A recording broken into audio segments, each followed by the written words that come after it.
lahat.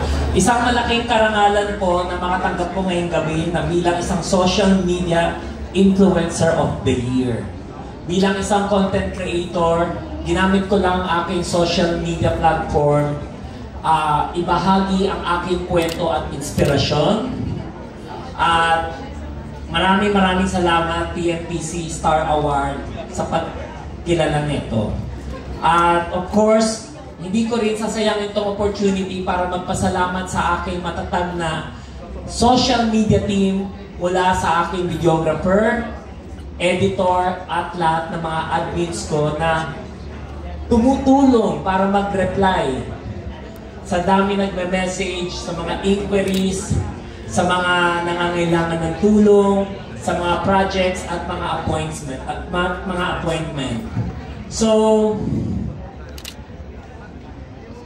maraming salamat po sa lahat po nagmamahal, sa lahat ng sumusuporta at nagtitiwala mula sa unang follower hanggang sa milyon-milyon ngayon.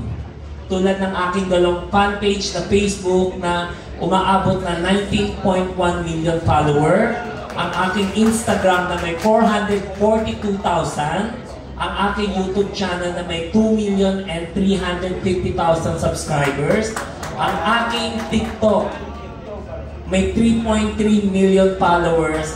Itong parangal na to ay para po sa inyo.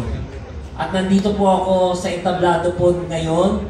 Alam po, kasama ko kayo sa bawat hakbang ko sa aking paglalakbay.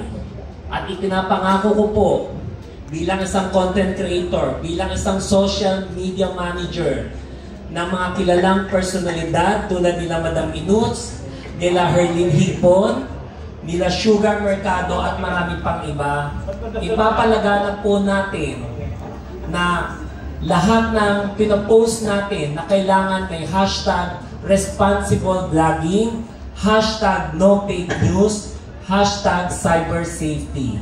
At syempre, pagpapatuloy ko pa rin gumawa ng content para ma-inspire sa mga tao at ma-motivate para ipagpatuloy ang kanilang buhay. At abangan nyo po ang susunod ng proyekto ko. Tayo po ay magkakaroon ng Wiltech Institute sa tulong po ng TESDA.